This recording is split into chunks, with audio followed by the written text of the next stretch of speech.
Hello, this is Andrew Doyle, writer, comedian and columnist for Spiked. And you are listening to Culture Wars, you lucky things. This is a podcast where we get to the bottom of what's going on in our culture by going beyond the headlines and beyond all the partisan bickering. My latest guests were Katie Herzog and Jessie Singal. You might be familiar with their podcast Blocked and Reported, which is extremely popular. They're both fantastic journalists as well. And they tend to talk about what they describe as internet bullshit. So we touched on a little bit of that in our conversation. And we talked about various things. We talked about their experiences with cancel culture, the rise of critical race theory, and what the US election means for the culture wars. Enjoy! So I thought I'd just start by asking you to talk us through how you met and how you started your podcast, which has been hugely successful, and what the podcast is about, just in case there are people listening who don't know quite what it is you do. And if you could just run through that for us and a bit about your background. So I sent Jessie some effusive fan mail requesting dick pics. That's how we met. No, what really happened is that I was working on a piece on For the Stranger. I was a freelancer for Seattle's Alt Weekly, an alt weekly that barely exists at this point post-COVID, but at the time it was a robust publication called The Stranger. And I was working on a piece on detransitioners, who most of your audience probably knows what that is. But just to explain, these are people who have transitioned from one sex or gender to the other and then transitioned back. And I had read a bunch of Jessie's work on trans issues, and I was really impressed by it. His work was different than most of the work that I'd read on trans stuff. And so I reached out to him. I wanted to interview him for my piece. He declined. He was threatened by me. I think that was the issue. But we struck up a sort of... Did I really decline? I feel like you're telling the story incorrectly. I feel like I'm dredging up some terrible past here. Fuck you. That's not what this is meant to be. Let's all get along. You said there can only be one TERF in American media. Yeah, exactly. So I emailed Jessie and we ended up sort of just striking up a dialogue that way. And then we became, Twitter friends. And we met in New York when I was there visiting for a conference at one point. And despite his appearance, we maintained a friendship even after meeting in person. Very kind.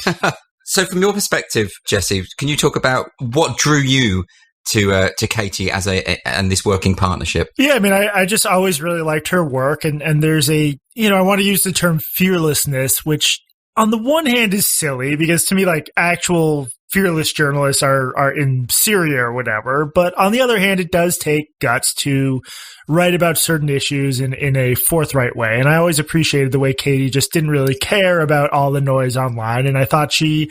there were a number of controversies, both involving gender and other issues, where I thought she really did that old, out-of-fashion journalistic thing of just trying to get to the truth, the peanut gallery be damned. And I think that's what I respected the most about her. Her piece on detransitioners, which was a little different from one I ended up writing along various lines, I also just thought was excellent. And when I saw the ridiculous amount of flack she caught for this article that was in no way transphobic, which is sort of a whole other story, I think, I felt sympathetic to her and I appreciated the work she put into it. This is something I'd come across. There was an article in the New York Times about people who have been quote unquote cancelled, and all three of us are featured in that article. And it starts with you, Katie. It starts with your article about detransitioners, but you also, Jessie, have written about the subject of trans children. I know you've written an article for The Atlantic about trans children, for instance, and this is a very sensitive area.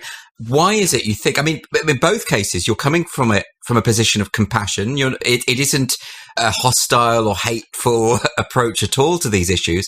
So why is it you think that it's been interpreted as such, or why would that merit cancellation? I don't know. So the legitimate element here, the kernel of reasonable truth, is that gender non-conforming people have often been treated terribly. If you're like a girly little boy or a tomboyish girl, it's often been difficult to be in those roles. So I think a lot of the people who have sort of turned this into a bit of a moral panic come from a good place. It's gotten to the point where even on genuinely important, thorny questions, like when a 13 or 14-year-old should go on hormones, you're not allowed to even discuss it really, or to treat it like any other medical or mental health issue, which is what it is. So, I just think it's in a long line of other subjects that sort of become a sacred space where you have to tread very carefully. And I think that's unfortunate because parents and kids and teenagers need to make difficult medical decisions, and there are trade-offs as there are everywhere else in life. And just seeing the way this has been discussed publicly has been really frustrating. And I think that's one of the reasons we started the podcast, is just to sort of cut through all that and be like, no, we're going to discuss complicated issues as complicated issues. One of the things I noticed, Katie, in that article about cancel culture is you mentioned that you even faced some trouble when you were going to say a lesbian bar. So there were people within the LGBT community who had an issue with you then.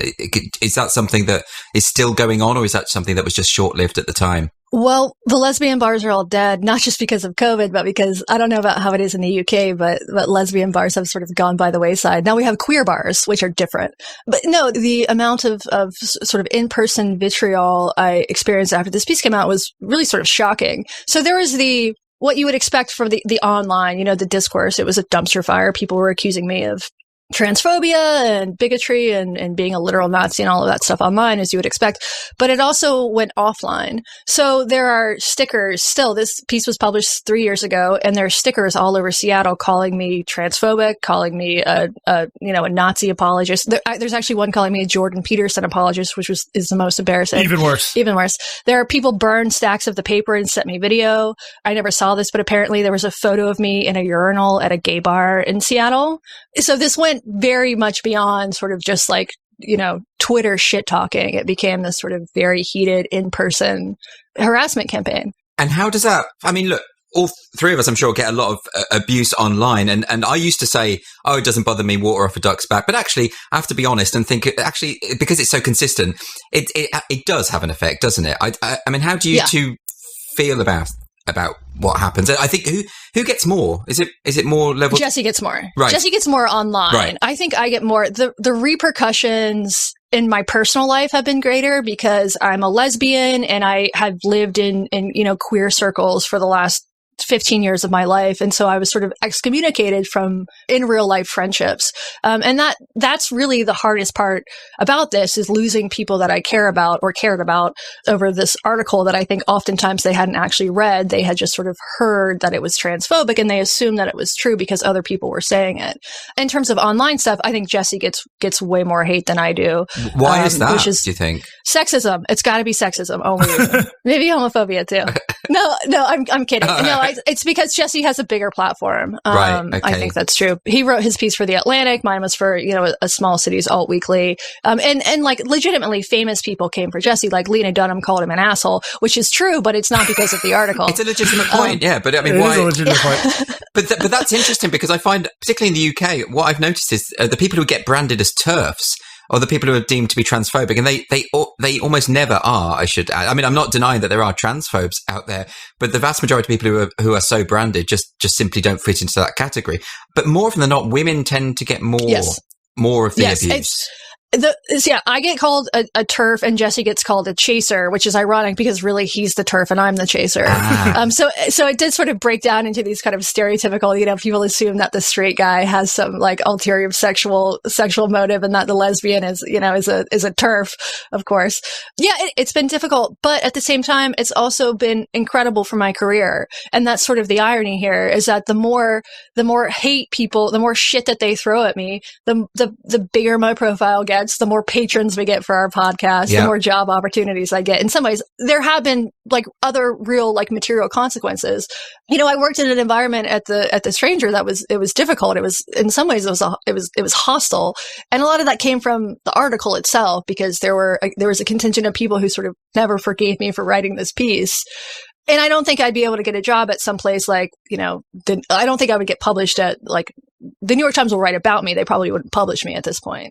So there are consequences like that. But on the other hand, in this new media ecosystem that we're all existing in, it's been great for Jesse and I. But that's why I suppose you open yourself up to the accusation of being grifters, right? That you're deliberately provoking in order to help your career. But how do you respond if people say that? Well, at this point, I don't think we're rich enough to be grifters. If we're grifters, we're not that successful at it. Well, I'm called a grifter and I can't afford anything. So, I just ask people to tell me what it always comes back to this. If someone calls me anything, I'll block them or I'll say, what is it I've said or written that you disagree with? You're asking for detail there. That's not fair. It's like, well, that's what I'm saying. 90% of the time, they just know they hate me or they're supposed to hate me. It's like, it's sort of a game to them. Whereas even on our podcast, which is irreverent, I take our views and opinions seriously, and that I'd like to think I've thought them through and that we can discuss them carefully. if you have disagreement with us, you should be able to tell me what it is. But generally speaking, people can't, or at least the people who are the most vitriolic can't. So who cares? They're hacks. But that's an interesting point, though, to me. Is it the case that they simply don't know what they're talking about, or is it that they know that you haven't really said any of these things, but they just don't care about the truth? I mean, in terms of, like you say, Kate, I don't think anyone could have read your article who really got angry about it. Whenever you see these big outcries, big outrages, like even going back to the Salman Rushdie affair, the people who were burning his books hadn't read his book. Well, they couldn't because they burned the fucking thing. But I mean, like with you guys, that people are attacking you for something that's in their heads. Is it like a kind of collective hysteria where they have bought their own imaginary versions of you, or is it that they know there's nothing to it and that they're simply enjoying the pile on? I don't know. I'm just putting it out there. I think it's the first. I try to assume good faith in people, even if their arguments are stupid and incorrect and they haven't read the work. I try to believe that people mean what they say, for better or worse.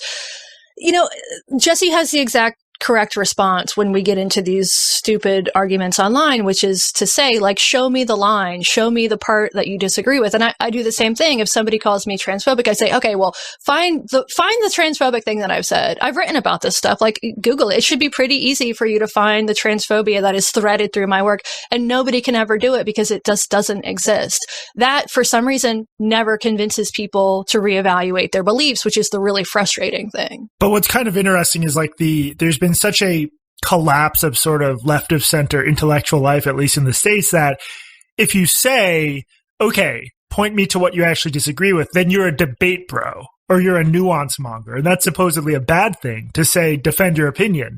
So we're at a point where it's like everything's just a meme or a cartoon. And, you know, everyone knows Katie Herzog's a transphobe. So why would you disagree with that? It's very cultish and groupthink and sort of middle school cafeteria. And I just don't like I'm surprised at the number of high-profile professional journalists who are just unfamiliar with like the basic tools of explaining their position or defending it. Because like that's sort of why I'm in this field. I appreciate that process, and I think it's increasingly out of vogue. And I wonder why it is the case that it is, as you say, a lot of journalists who are like this, but also academics. I mean, I saw there was a tweet recently that went viral where an academic was saying, you know, debate is a cis heteronormative white supremacist construct. In other words, having a conversation apparently is something that queer black people aren't capable of doing. I mean, how patronizing and inadvertently racist and homophobic can you get? I mean, but why is it that it's the supposed educated people who are coming out with this drivel? That's something I really would love to get to the bottom of. If you can help me,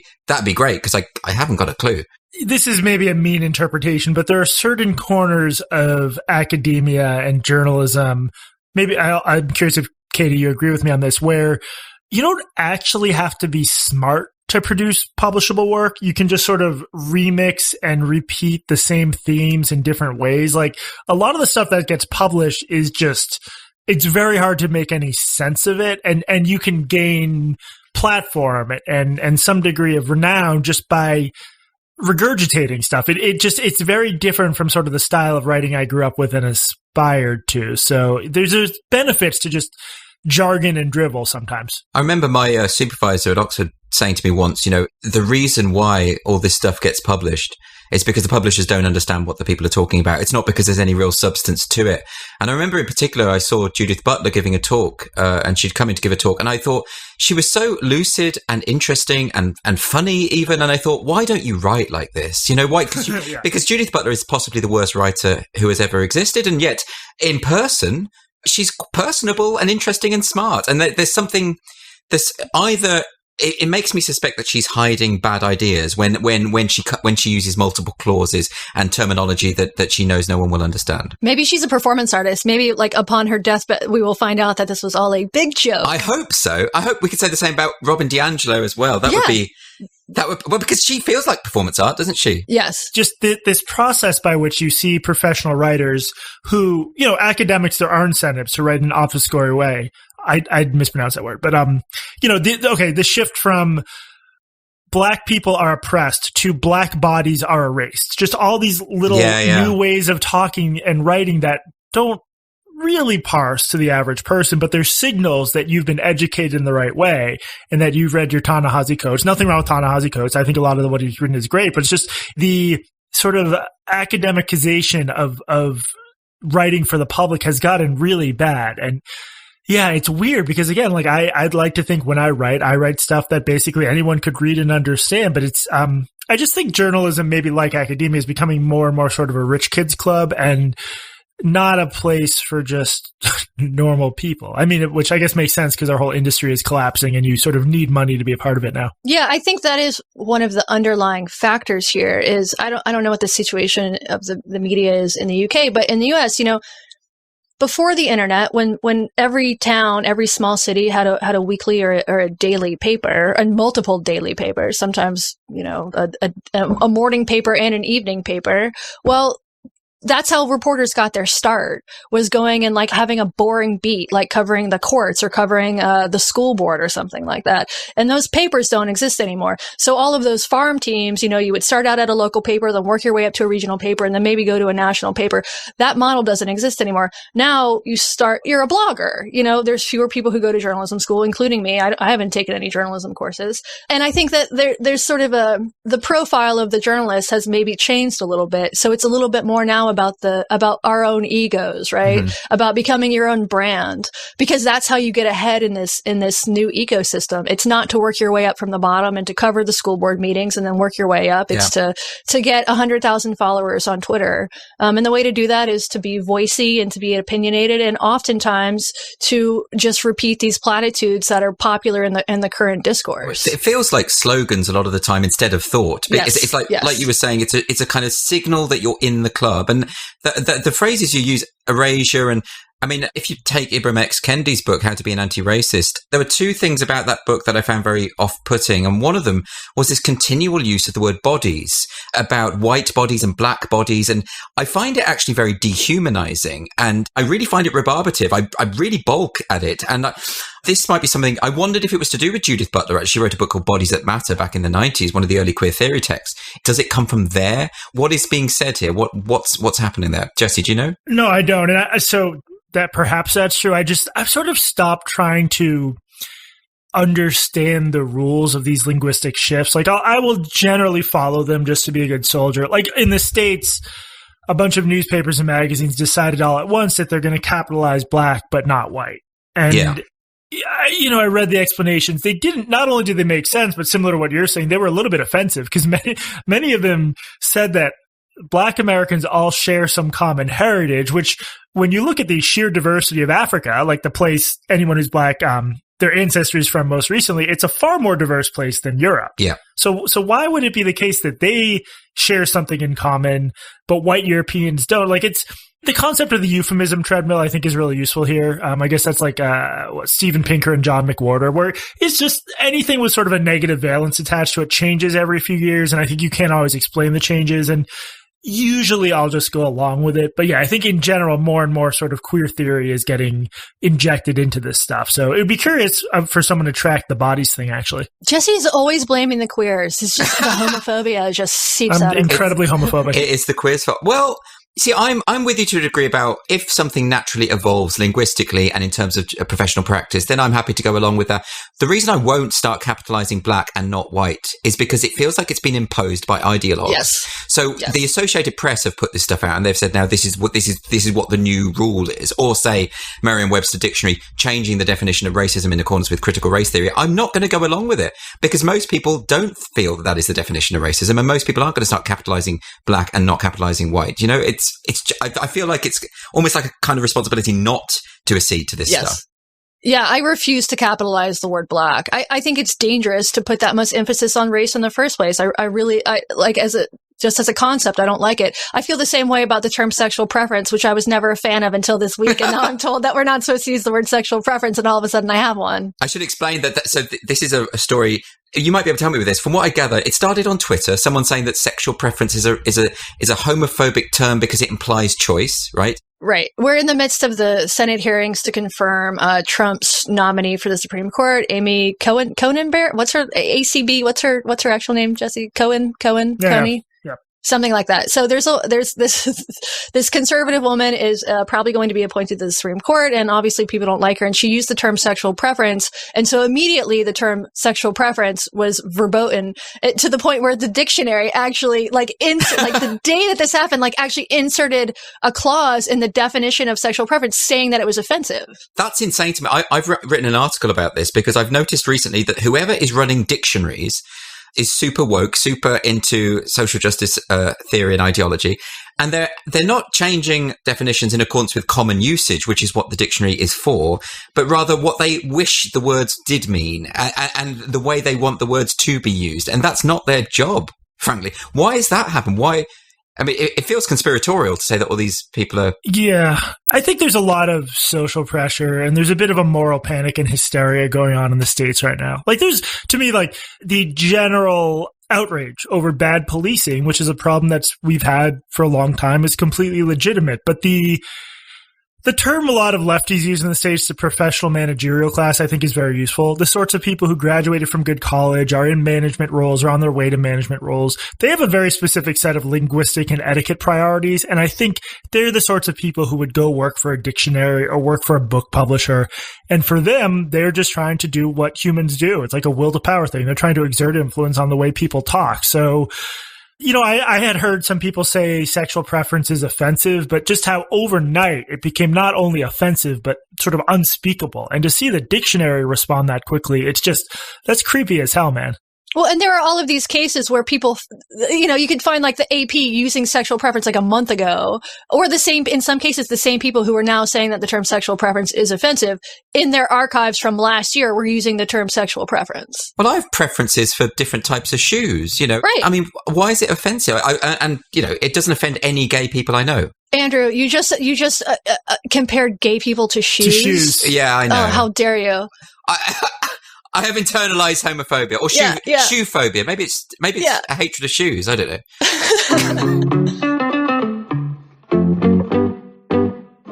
You're listening to Culture Wars with Andrew Doyle. If you're enjoying the podcast, please make sure you subscribe so you never miss an episode. You can subscribe to the podcast on all the major apps, including iTunes, Spotify, Google Play, Stitcher, and more. And if your provider allows you to, then why not give Culture Wars a rating and a review while you're there? It would really help other listeners to find us. Now, back to the show. A lot of this depends on mind reading, on saying, oh, well, you said this, but I interpret that as you saying that. So preferences are a good example. I prefer pizza to broccoli. Yeah. I did not choose to prefer pizza to broccoli. It's biology, it's culture, it's upbringing.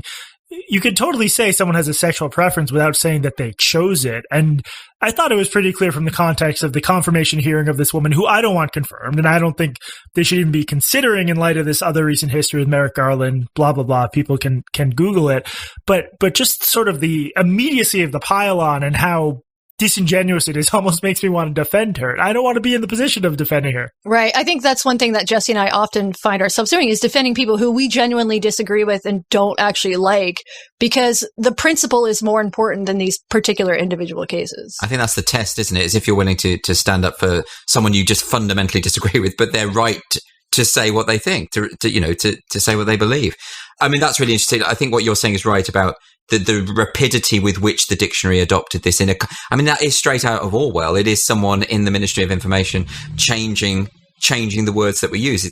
I find it genuinely frightening. Well, the interesting thing about this, sorry to interrupt you, Andrew, but is that, you know, Orwell, like it was top down, and what we're seeing now is bottom up, which in some ways is a little bit more terrifying to me, because it looks like a popular cause as opposed to these sort of, you know, draconian government measures. This is coming from ourselves. Nobody is forcing us to do these things. Yeah, that's very interesting.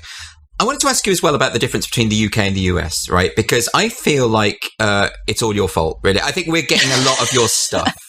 You know, I think we've always got things from America about 5 years later than you guys do. But I mean, critical race theory, which is so much about the specific legacy of slavery in America and Jim Crow, and very specific to your country, is not the same here. We don't have that history of, obviously we were involved in the slave trade, but we didn't have the slaves weren't here, right? We were sort of, I wasn't involved, but the people who were involved were transporting. It's societally incredibly different. So to map on this theory into our institutions, our educational, corporate institutions, governmental institutions, it actually is incoherent. So why is it taken on so much over there? And can you take it back, please? I don't think we can. I think, unfortunately, it is spread beyond our borders to the point where it will reach into every corner of the world, unfortunately. That's a good question. Do you see anything of value in it? In critical race theory? I'm not an expert on critical race theory. I can't speak the language. I find it almost impossible to read critical race theory because it is like reading lots of Butler where, the meaning seems to be obfuscated. I think it's good that people are thinking about the history, the legacy of slavery and Jim Crow in this country. Obviously, what is happening now is a result of our history, but the current discourse has just become so wildly out of touch with, I think, reality that it's disturbing. It goes back to what we were saying earlier about, it's almost like they're inviting us to accept a new reality, right? So the evidence simply isn't there in the UK to suggest that people of colour are oppressed and victimised across the board. That is not to say that racism doesn't exist and we need to stamp it out wherever we see it. But the evidence of this broad systemic problem just simply isn't there. And to even point that out is seen as evidence of the systemic problem, which puts us in a real bind because we can't have an adult discussion about these very important issues. In the States, at least, it's immensely complicated. And there are groups that are trapped, and I really do think trapped is the right word, in intergenerational cycles of poverty who have not been given a fair way out. And that's absolutely true. And I think especially the history of the States since we ended sort of legal segregation, all these shenanigans, there were endless shenanigans to stop Black people from moving to the suburbs, to oppress them in other ways. That stuff's all real. And it can all be described in plain language that anyone could understand. The way that stuff works today is complicated, not least because it isn't just about color. Like, in terms of just economic success, a lot of the groups that are most successful in the U.S. are not white. So whatever's going on is a little bit more complicated than racism. Like, we have, Ghanaians and Nigerians are doing very well in the States. And it's complicated because they're recent immigrant groups. They had the capital to immigrate. That puts them on a different playing field than everyone else. But if you care about this stuff, which I'd like to think I do, you have to talk about it in a bit more of a careful way than this sort of Robin DiAngelo, white supremacy is this unchanging monstrosity. Cause you're not going to solve real problems with this sort of cartoonish understanding of what the problems are. Right. I mean, I think if Robin DiAngelo, if you care deeply about racism and Robin DiAngelo is your solution to the problem of racism in the United States, it's not going to solve the problem. Yeah. So, I mean, that's really the issue here is like a lot of these prescriptions that come from critical race theory, the evidence that we have shows that they either aren't beneficial or they are ultimately detrimental. They actually make things worse rather than better.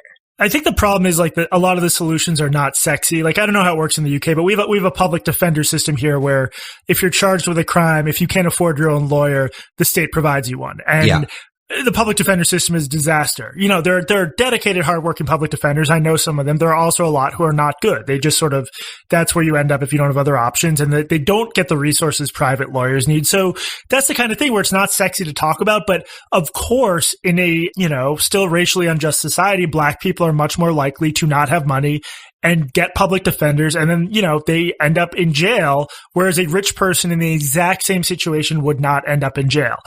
That is a complicated, nitpicky policy issue that you can't just talk about it by just repeating white supremacy a few times. Cause, I just, since George Floyd was murdered, I just wish more of the discussion was on stuff like that rather than on like how we talk or whether we capitalize Black or microaggression, stuff like that. It feels like a very simple, this idea that we can just solve everything as long as everyone uses the correct words or, and as you say, Katie, the evidence seems to say that it just doesn't work. It feels like it's creating a society that is more racist, actually. And yet we can see that the progress made since the civil rights movement, we can see that social liberalism as a means to address racism does have tangible effects. And yet we're writing it off. That makes me nervous. Yes, I think it should make you nervous. And I totally accept what you're saying, Jesse, about your history in America is very different from the history here. But if I could just give you an example of the way in which these ideas have been imported to us, we have one of our major supermarkets here is called Sainsbury's. And it's just, I suppose, the equivalent of Walmart or something like that. And they've recently started putting out posts where they are berating people on Twitter about Black history. They're talking about they're going to review their ethnicity pay gap and what a horrible work environment it is for Black people at Sainsbury's. In other words, they're telling me how racist they are. And I don't want to shop at a racist supermarket, to be honest. And this feels like something that's just it's weird. It's come over from an American culture, American context. It doesn't make sense to say that a Black employee at Sainsbury's in London is being oppressed by their employer. And also, why is a supermarket telling me how racist they are? I mean, I find that just as weird when you have these big companies in the States, in many cases, evil big companies, posting about how anti-racist they are. It's just like, it's so obviously pandering. It's performance. Yeah. And so I don't think our cultural context makes that any less cringeworthy. But you know what? That aspect of it is a fad. And I suspect that it's not going to last because it's exhausting to try to run a supermarket and also be anti-racist. Yeah, I agree. It's just incredibly weird. This funny thing has happened over here where one of the institutions that has become the most woke is the NFL.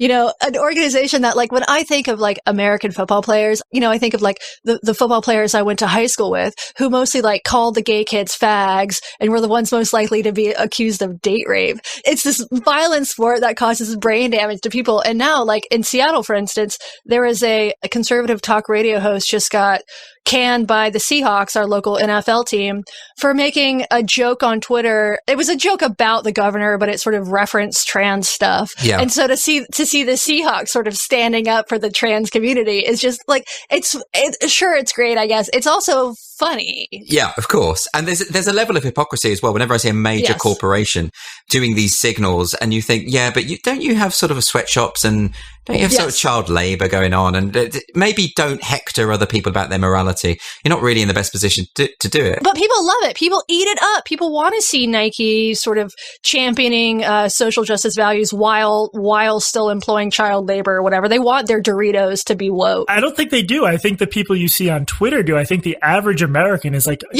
maybe exhausted by this stuff by now. Yeah. Didn't Gillette lose billions of dollars? So, you know, so it's the difference between Twitter and Gillette, you know, the razor company. And they started putting out these adverts about toxic masculinity and basically how all their customers are evil. It's not a good selling point, is it? I wouldn't have thought. No, I think you're right. I think it's very popular among the people I spend all day sort of observing on Twitter, you know, which it's like I always say, like Twitter does not represent the populace, but it does influence the conversation because of the people who are on Twitter tend to be people with cultural power, people in the media, people who write for the New York Times, people who work for these ad agencies or whatever. And I don't think it's actually reflective of the average American. But I think that is also changing. 3 or 4 years ago, I think very few Americans would understand what a non-binary person is. And today, that has certainly, I don't know if the average American would, but I think, you know, it's certainly far more accepted. My favorite example of this sort of woke posturing is my favorite American football team is the New England Patriots. And their owner, Robert Kraft, is, you know, I think he's basically a Republican. And he gave $1 million to Trump's inaugural committee. And then when this stuff broke, he gave $1 million to social justice causes. So it's like whatever, you know, you just got to hedge your bets a little bit. Yeah. Yeah, that reminds me of sort of major corporations donating money to both parties, you know, because whichever wins, they'll do well. Sure. Well, what do you make of then when Princeton University, for instance, comes out and says that they are systemically racist, and then the Department of Education investigates them because racism is illegal? Jesse should take this as a proud Princeton alum. Well, I went to grad school there. I could not have gotten into the undergrad program. We talked about this on the podcast. One of the mistakes I see some anti-woke people making is gleefully giving investigative powers to the government. Like, Katie and I both agree that there's some sort of funny, trollish aspect to this because, yeah, this letter basically said Princeton was systemically racist. In this woke speak in which it's like the sense in which everyone is racist, it's the Robin DiAngelo thing of everyone has to acknowledge their racism. It's a little bit different from saying, I committed an individual act of racism. And then the Trump Department of Education responded by sending them a letter threatening to drag the president for testimony. That's bad. You don't want your federal government investigating a private university over a pandering letter. So I understood like the trollish aspect of it. And I think this whole sort of like publicly acknowledge how racist you are thing is sort of silly unless you have specific examples. And it could get you in legal trouble in terms of private lawsuits, because the next time like a person of color has a bad time at Princeton, why wouldn't they say, like, you admitted yourself, you're a racist institution? But I'm against this sort of turning this into something the government investigates. There's something funny about it, though. I mean, definitely. I did laugh at it. But the other thing is, I also think that the charge of racism I consider extremely serious, in the way that I think people should only call other people racist if they do have incontrovertible evidence of it, not just a hunch. I also think you shouldn't admit to racism if you don't mean it. I think there's something bad about that. But we're in a weird time where you get more points for saying I'm right, because it's part of the ritual is to say you're racist. The term itself has become, it's like the term Nazi or whatever. Like at the same time that it is more in use than ever, it's also become more meaningless, and yet it is still more charged. Yeah. It's very strange. You know, Jesse and I sort of get into trouble with some of our listeners about this because we have I'd say a decent chunk of our audience listens to us because they're sort of anti-woke and they want confirmation that they're correct in their anti-woke beliefs. In some ways, I think that anti-woke beliefs are correct. I agree with some of that sort of thinking. That said, like with, Donald Trump has gone on this witch hunt against critical race theory in the federal government.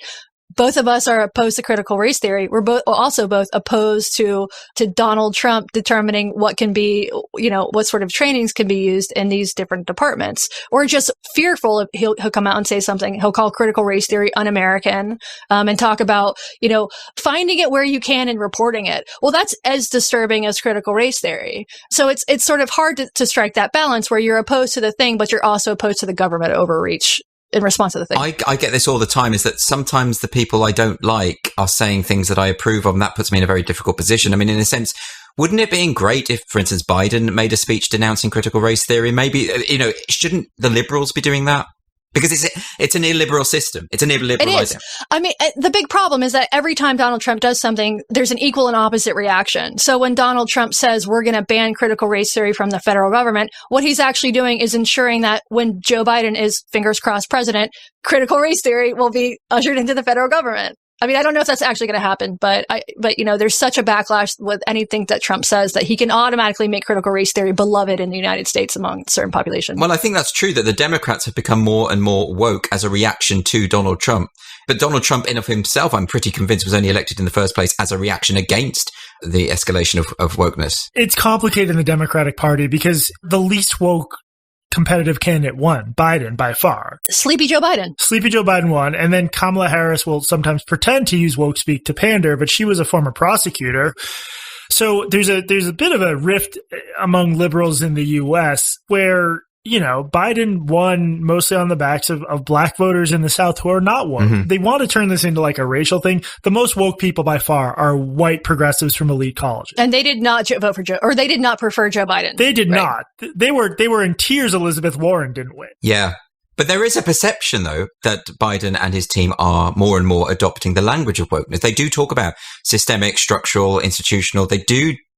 And whether maybe this is, as you say, just gestures. I mean, he has yet to announce his pronouns. When he starts announcing his pronouns, we might be in trouble. I mean, I am actually concerned. I will be voting for Joe Biden happily, but I am concerned that Joe Biden, they're going to stick him in the corner and, hire Elizabeth Warren's, advisors who will end up ushering this sort of ideology. I'm concerned about that. I am not as concerned about that as I am Donald Trump winning the election. Right. I think that is and in part because of this woke ideology. Because Donald Trump winning is, if you do not want wokeness to spread, Donald Trump is the worst case scenario. Because the backlash to Donald Trump will just increase the division. It will increase the acceptance of this and spread of this ideology. So taking an anti-Trump stance, but also having a popular anti-woke audience. And do you find yourself alienating people who are actually on your side? Oh, we alienate everybody. Oh, right. Okay. That's part of the appeal, right? I mean, we get a fair number of emails from people who say I think on balance, our audience is like probably 70 or 80% anti-Trump, but we get emails, including one today, from people who are conservative and say they disagree with us, but they appreciate our ability to just talk things through. And I think at a time when so much media is so hysterical and feels just like an attempt to witch hunt for the baddies and burn them. I just think people appreciate two people like trying to work through these issues in a reasonable way without a lot of vitriol or judgment. I agree, but I have to say, I mean, my background's from the left, and I have to say that now I find more sympathetic hearing from people on the right insofar as because I'm talking about these issues, because I'm talking about freedom of speech, yes. Due process, liberal values that I've always stood for. I find there's more of an intolerance, as in left people would rather not engage at all and just call people Nazis. I'm getting more sympathy from the right. Well, yeah, I think that's true, especially on like the idea of people who disagree with you being willing to engage. But there's been this backlash where like if you look at the top writers on Substack, you know, the blockbuster new newsletter platform that I'm on, as is seemingly half the journalists in the States, all the big popular new ones are from sort of left or liberal, but not woke people. Like Yasha Monk started a new thing called Persuasion that I think is in the top 10. Andrew Sullivan, whatever you want to put his politics at, he's ardently anti-Trump. He's one of the most popular. Matt Taibbi is very, very left and very anti-woke. So I think the sort of Voxosphere media circle in the US like doesn't really allow these opinions in and increasingly tries to expurgate people who express them, including New York Mag and Andrew Sullivan. But you know, at a certain point, the market decides who's popular and who makes money. And there's clearly a very big appetite for this kind of thing. So Andrew Sullivan just lost his column, didn't he? Is that right? Yes. And has set up his own. That's the great thing about the internet. You can do it yourself now. And he's instantly making several times what he made at New York Magazine. Right. Yes. And he doesn't have to, you know, deal with the institutional bullshit that he had to deal with at New York Magazine. He has one editor and he's making so much money. So at what point will the American media come to the conclusion that actually it's better to have a diversity of opinion and to hear different views, because otherwise you just end up like the New York Times, which is now considered a joke, I think. It's interesting because you would think that media would really follow the market. And clearly there's a market for the sort of things that Jesse and I are doing and what these Substack writers are doing. And yet that hasn't really happened. What I've observed is a contracting of values and, you know, what's acceptable to say in the pages of your paper, you know, which has been, I think, terrible for these institutions, but it has been good for individual creators like ourselves. I think if you like plopped $5 million on the table of someone who runs many of these media companies and you said, here, you can take this money, but the 25-year-olds in your organization are going to revolt and they're going to start petitions and there's going to be drama in the Slack channels. Yes. They just won't take the money because they don't want to deal with that shit. And I think that's not the right way to run media businesses, but that's where we are now. I mean, look at what's happened at the Times internally. It's crazy. Yeah. It is really interesting that these oftentimes lower level staffers really do have power within these institutions. Spotify paid Joe Rogan something like $120 million to use their platform. And these staffers are trying to stage a coup and get editorial control over Joe Rogan's podcast. It would be a terrible business move for Spotify to listen to them. And I don't think that they will, because it would make Joe's audience revolt in the first place. And he probably has some sort of clause in his contract preventing that, I would assume. It's the Rogan and like J.K. Rowling superstar level. That's where it's so much money that it really is just capitalism. There was a drama at Rowling's publisher too, but they were just like, fuck off. But they won't say fuck off if the person being hounded is like a 35-year-old mid-level writer. I mean, people lose their jobs over this, and it's not a good time to be at most mainstream American publications. Well, there was a children's author here called Gillian Johnson, I think, who lost her publisher and her agent because she simply tweeted in support of J.K. Rowling. Yeah, and that's because she's at a mid, you know, she's successful, yes, but she hasn't got the kind of fuck you money that J.K. Rowling has. And no one's going to ditch J.K. Rowling. No one in their right mind. Right. This is, you know, Jesse and I were both signatories of the Harpers letter, which was this open letter published in Harper's Magazine that was in defense of free speech. And a lot of the criticisms of the Harpers letter were that, you know, it was highly successful people like J.K. Rowling and Jesse Singal and Katie Herzog. The three most successful. Yeah, the little known Margaret Atwood and Noam Chomsky and Malcolm Gladwell. And a lot of the pushback was like, you know, these are all rich people who can't be canceled. What are you talking about? Well, the reality is the letter wasn't about Jesse and I, and it wasn't about Margaret Atwood, and it wasn't about J.K. Rowling. It was about the people who write us every day saying, I'm an academic. I'm terrified of stating my opinion because I'm up for tenure next year and I know I won't get it if I say that I support J.K. Rowling or whatever the situation is. That is odd that the people who are denying that cancel culture is a thing, they're always pointing to the millionaires who would never be able to be cancelled anyway. Whereas, of course, cancel culture affects normal people. That's what it does. Yeah. I would argue. So in terms of that letter, yes, that's right. I did see that. A lot of people saying everyone on that list is a millionaire. This is an audio podcast, so the listeners can't see that you're both swimming in money like Scrooge McDuck at the moment. I can see that. Exactly. But it is, I mean, there's an assumption, though, isn't there, that you've been very successful. You certainly have been successful, though, to be fair. I mean, the podcast has done very well. Your Patreon's done very well. I think it is a big, huge success, isn't it? Yeah. By our, I mean, by any reasonable, by our we did not standards, expect. Yeah. Although when we signed the letter, it was not there yet. I mean, just for what it's worth. Right. Okay. Right. I mean, just financially, I mean, I now make twice as much money as I did working as a staff writer at a paper, and I work 1 day a week. And the only asshole I have to work with is Jesse. So by that standard, yes, it has been a huge success. And if the culture war ends, though, that's not going to be so good. So hopefully it will keep going. Yeah. Yeah. Maybe we should vote for Trump, Jesse, just to keep spark a civil war. Hi, it's Fraser Myers here from Spiked. I produce Culture Wars along with all of Spiked's other podcasts. I hope you're enjoying the show so far. I know it's early days, but if you think this might be a show that's worth supporting, then the best way to do that is to make a donation to Spiked. Even something as little as £5 per month is hugely appreciated and can make an enormous difference to our work. Your donations help us to keep going and growing so we can keep providing you with new, exciting and ambitious content. If you'd like to make a donation, it's really easy. All you need to do is go to spiked-online.com and hit the donate button in the top right corner. That's spiked-online.com and hit the donate button. Now, back to Culture Wars with Andrew Doyle.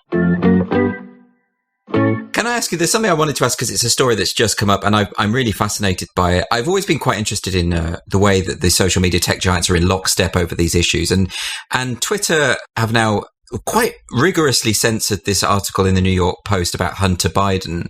I don't know if you've seen this. It's anyone even posting the link to the New York Post, and that includes the New York Post editor himself, are having their accounts locked out. The press secretary was locked out for sharing the article. Now, I think there is a legitimate question to be had about, was the information sourced ethically? All the journalistic debates that we often have when tabloids do this kind of thing. What's it got to do with Twitter? Look, I don't know the details of the story. B, the details I've heard suggest it was really bad reporting and is sort of a last-ditch effort to spark a new or exacerbate anti-Biden conspiracy theories. What disturbed me was just sort of like the instant decision to censor it rather than append it with like a fact-checking notice. As we've said on the podcast, I don't think there are any easy answers to this, to where the line should be drawn, but to instantly take something published in a mainstream American paper and not even allow people to post it. Maybe I wasn't following closely. I thought it wasn't that people had been locked out. It was more they tried to post it and Twitter literally wouldn't let them post it. But either way, that's not good. They wouldn't let them post it, and there was some actual locking out going on. I mean, I suppose my point in relation to that is I don't trust Twitter to be fact checkers, frankly. Right. No, I don't either. The great irony here is that Twitter and Facebook did something. I don't know what they did, but they did something similar. Maybe you didn't get locked out, but they had some sort of notification if you tried to post this and deboosted it from their algorithm or whatever. You know, the real irony here is that this story probably would have died within the 24-hour news cycle had they not taken this measure. Yes. So, like, have they never heard of the Streisand effect? I mean, it's just incredibly stupid. And, I don't entirely blame Twitter for this, because journalists, people in our own field, have been demanding that Twitter and Facebook censor. They've been demanding this sort of thing. And then so when it happens and they botch it, they totally botch it. Well, surprise, surprise. Who really should we blame here? I mean, these platforms do not want to be publishers. They want to be platforms. And we have put them in a position of requiring them to moderate the content that we see. I accept that they are under a lot of pressure to be seen to be doing something. But on the other hand, whenever they are sued for anything that appears on their platform, they do say, yes, but we're not a publisher. And yet they do choose to censor certain things. It does feel inconsistent and incoherent to me. Now, I think either just let everyone say what they want, and that's what the block button's for, isn't it? The Republicans right now in Congress are attempting to regulate them because they see anti-conservative bias in these platforms. Well, I don't think that's the answer either. As much as I don't trust Twitter to regulate what we can see, I don't trust the government either. So what is the answer? Because I'm torn on this as well, because I understand the principle that, they're a company, they should be able to do whatever they want, but social media is the monopoly. These companies do have the monopoly. So it is the de facto public square, is it not? So what do we do about that? I mean, if I were Jack Dorsey, or Mark Zuckerberg, what I would say, and I were immune to pressure, if I had fuck you money, what I would probably say is we're going to abide by the First Amendment. And, the only content we will moderate is illegal content, is defamation, is threats of violence. And I would be much more of a free speech absolutist about it. And, you can do things like fact checking, although who's fact checking the fact checkers is a question. They employed Snopes to do some fact checking on Facebook. Well, Snopes also has a pretty clear bias. Yes. So it is immensely complicated, and there are no real good answers here in some way. But also, what do you do when the ideology that seems to have the cultural control don't really believe in facts or objective truth? I mean, I think you could say that about if Republicans had control, or if conservatives had cultural control, I think you could say the same thing. You could, but even think verifiable things such as there is such a thing as biological sex. Sure. I don't trust the people who claim that is not the case to be fact checking other people. Sure, but we have a super spreader event inside our own White House because they wouldn't put on masks. So, there's different versions of denying reality, and I'm with Katie that ideologues do that in general. But overall, I'm with you. I don't trust Twitter to make these calls at all. I'm totally in favor of Twitter. It's a company. They don't want to host Holocaust denialism or other really, really gross ideologies. I'm maybe not as much of a free speech purist as Katie on that front when it comes to private companies, but I just think in many cases they've overreached, and I think this might be one of them. Yeah, I mean, and that's what I've been concerned about since they even, from the beginning of banning Alex Jones. This is not going to end with Alex Jones, and we're seeing that in real time. Have you ever been demonetized or had anything like that happen to you? No, we haven't been demonetized for the podcast. I was banned from Twitter for 12 hours for making what I thought was a very innocent joke about Mitch McConnell dying. But that's the closest I've gotten to any institution. And that wasn't a anti-woke statement. It was, I got banned because conservatives mass reported me. Okay. So just on the naughty step for 12 hours, and that's then I was putting time out. You learned your lesson. I found that I usually get 7-day bans off Twitter, and they normally come from jokes that mention violence but are not endorsing violence. But I think their algorithms pick up on. Is this? And do you ever get banned from your own account, or is this from? No, I've never been banned from my own account at all. But then because I'm just not a confrontational person, I don't really say contentious things on my own account. So I'm sort of safe there. But certainly, that's what's so brilliant about what you've done is that you have an alter ego who can do it for you. Yeah, that's I get that a lot. I get people saying, "Well, what you're talking through a woman. You're a misogynist because you're talking through a woman." It's like, yeah, it's a character. Writers create characters that aren't themselves, right? They used to. That's not allowed anymore. This is true. As we've seen over the past few days. But who is the actor who's got in trouble for wanting to play Cleopatra? Gal Gadot. Yeah. Cleopatra, who was Greek or Macedonian, right? Yeah, but she's Israeli. Was Arabic. Right. But this is what gets me, is just the level of ignorance surrounding all of this. There's a difference between ethnically Egyptian and Arab, for one thing. Cleopatra was herself, I think, looked pretty white.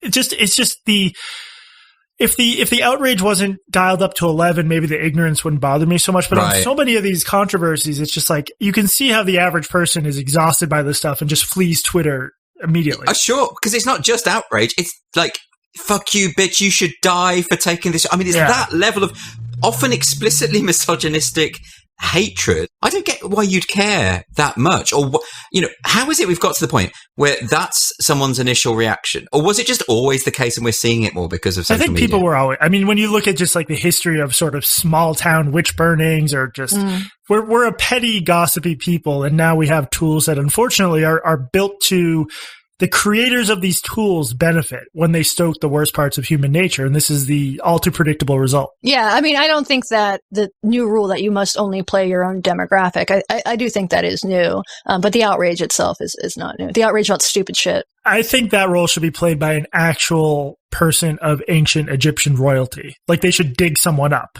Yeah. Sort of a Weekend at Bernie's type of thing. Just prop up the corpse. Yeah, that's the only fair way to do it. That would be great. Why not? I assume that this case is also more heated because she is Israeli. Okay. Yes. Yeah. Well, I've seen some quite actually explicitly anti-Semitic tweets aimed at her as well on that basis. Wait, anti-Semitism on Twitter?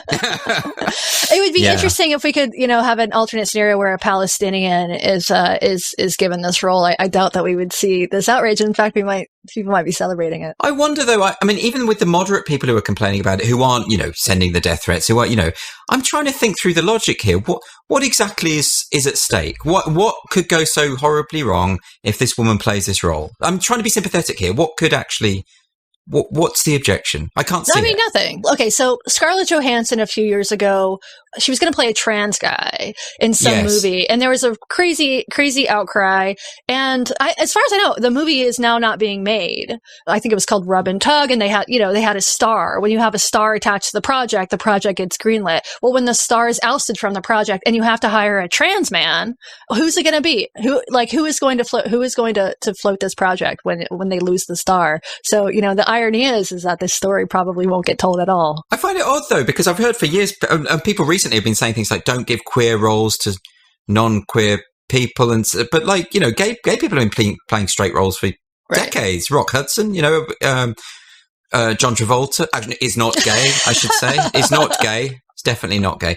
But, the point. It shouldn't matter, it's not about consistency. It's about power and outrage, and people can raise their own stature by taking part in these pylons and sometimes carve out jobs for themselves. A lot of it is disingenuous. I wish I could be so sure. Like, what makes me nervous is that I think they mean it and that it's not as calculated as that. You could be right, yeah. I tend to think of a lot of this stuff as just, it's a meme, and that's a sort of disappointing answer when people ask you why all of this is happening. My answer is that humans are incredibly faddish species. We are very prone to social contagion across the board, whether it's ideology or it's names or it's dog breeds or it's fashion. We are just driven by what the people around us do. And so the hopeful thing is that memes also fade. Maybe we should just blow the whole thing up and start over, reset the simulation. So you're not optimistic? I think, Katie and I have talked about this on the podcast. I think if Joe Biden wins, things calm down. I think I disagree with Katie's idea that this will usher in more of the most divisive stuff. Because I think the people running Biden's campaign understand if he wins, they will understand why he won. And he will have won by just being sort of the bland, reasonable guy. And they will want to continue winning and continue exerting power. And many of the Democrats who they're going to have to wrangle to pass legislation are from districts where people are not woke. And in 2018, when the Democrats retook the House, it was not on the backs of super woke AOC types. It was on the backs of former CIA analysts, suburban moms. So I do think sometimes in the rush to criticize the most annoying aspects of wokeness, people fail to account for how diverse the sort of Democratic coalition is in the states. And that's what I think will maybe be the saving grace. Also, if Trump is out of office, there will just be less crazy shit to respond to. Trump makes people crazy because he says horrible and scary things. You are making me rethink this in terms of the wokeness of the Democratic Party, insofar as they never do well, do that at the Squad. And as you say, Kamala Harris, I mean, didn't she was kicked out of the primaries really early, wasn't she? She wasn't at all popular amongst Democrat voters. Which is sort of the irony of her being named as vice president. She was not someone that people wanted, and she will probably be the first, if Biden wins, she will probably be the first woman president in the U.S. And she wasn't particularly flattering about Trump, was she? Biden. Oh, Biden. Yeah, because didn't she say that his accusers were telling the truth? And yeah, she called him racist. And she called him okay. So he did the natural thing. Yeah. It's fine. Yeah. Amazing.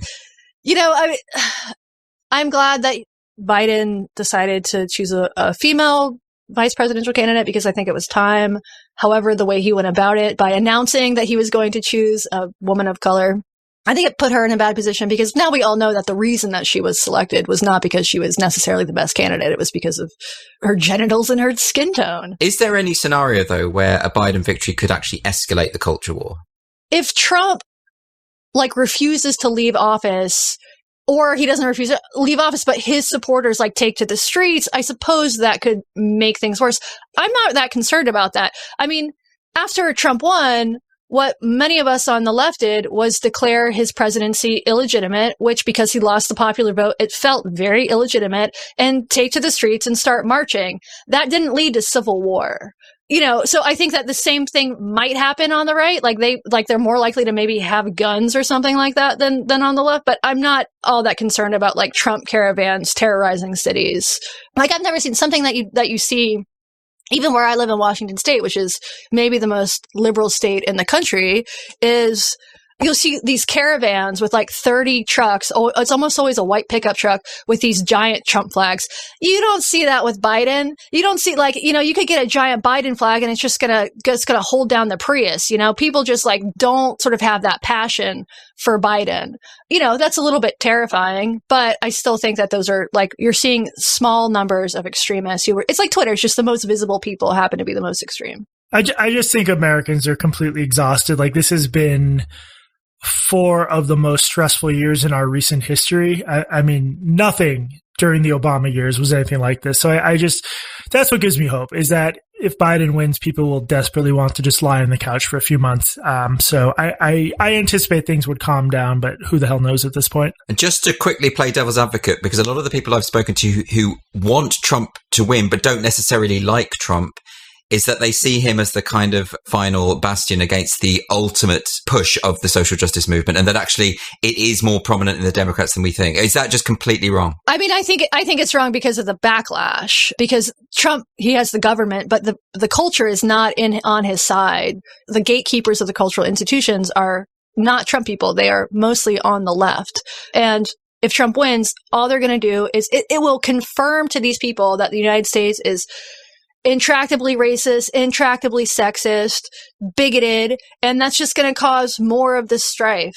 So I think that the worst thing that you can do if you're someone who's concerned about this ideology is support that man. So you don't anticipate a future where the people who are calling for the First Amendment to be changed so that we have hate speech regulation, for instance, in America, you don't anticipate a future? No, I see that future. I mean, the New York Times published a piece, I think yesterday, by Emily Bazelon about how the United States should have speech laws more in line with Europe and Canada's. I'm concerned about it. This was in the New York Times, arguing for less freedom of speech. Right, but those are unpopular views, and I'm not worried about it. I'm also I think I reject the premise that we should reduce this whole thing to wokeness, and I don't buy the idea of Trump as like a last bastion of it, in part because the U.S. government is this massive, complicated entity that the entire world, for better or worse, relies on, and it's so bad that someone like Trump ever got into that position, and just the damage he's done to all these like sub offices none of us have ever heard of, and where we don't even know what's going on there. I almost just don't care about the culture war stuff as much as I do about having a functioning government again. So final question, who's going to win? I think right now, if I had to guess, Biden looks poised to win by a considerable margin, but of course, you can't take anything for granted. It's just the polling is different from 2016. It's a bigger lead for Biden and more consistent. But I think Katie's more pessimistic than I am, right, Katie? Yeah, I am more pessimistic. I think that Donald Trump has a chance to once again win the Electoral College and lose the popular vote. I am more optimistic than I was this summer when we were seeing more rioting and looting across American cities. I thought that was very, very bad for the Democrats. Trump getting COVID, however, bad for Trump. The fact that he has seemingly recovered from COVID, great for Trump, very disappointing to me. But I think that Trump has lost momentum, and I'm really, really happy to see that. But we live in a system where my vote doesn't matter, Jesse's vote doesn't matter. It's really going to come down to about 6 states, and I don't live in those states. I don't know what's going to happen in Wisconsin and Pennsylvania and North Carolina and Florida, which are really unfortunately the only places that matter in our electoral politics. Great system we've got here, really good. Yeah, seriously. I've given up predicting now. I just won't do it because I always get it wrong. I was convinced Trump wouldn't win. I was convinced that Brexit wouldn't happen. I was actually pleased that Brexit happened, but didn't predict it. Got it wrong. So there we go. Anyway, look, thank you both so much. I really, really appreciate it. Can you tell us where we can find you online? What's the best way to find your podcast, that kind of thing? Yeah, if you just go to, hold on, I should know my own. barpodcast.fireside.fm or patreon.com/blockedandreported. I guess if we're doing plugs, I also have a book coming out next year called The Quick Fix. So just Google that on Amazon.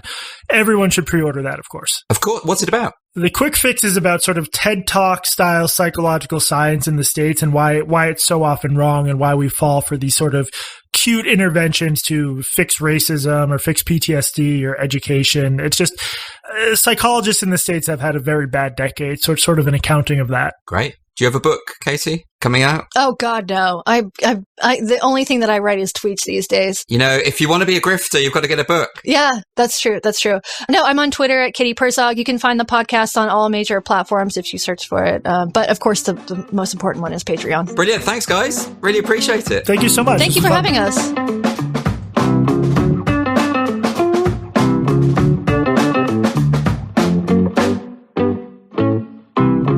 You've been listening to Culture Wars with me, Andrew Doyle, a podcast for Spiked. If you've enjoyed it, make sure that you subscribe so you don't miss any future episodes. And if you want to hear what I've got to say about some other things, then you could check out my articles at www.spiked-online.com. Please join us again. We're going to have some fantastic guests coming up. I am still trying to get hold of Robin DiAngelo, who wrote that masterpiece, White Fragility, but for some reason she's not returning my calls. I don't know what the hell is her problem, frankly. So if I do get her on, there's going to be a row. So there's all that to look forward to. Anyway, see you next time.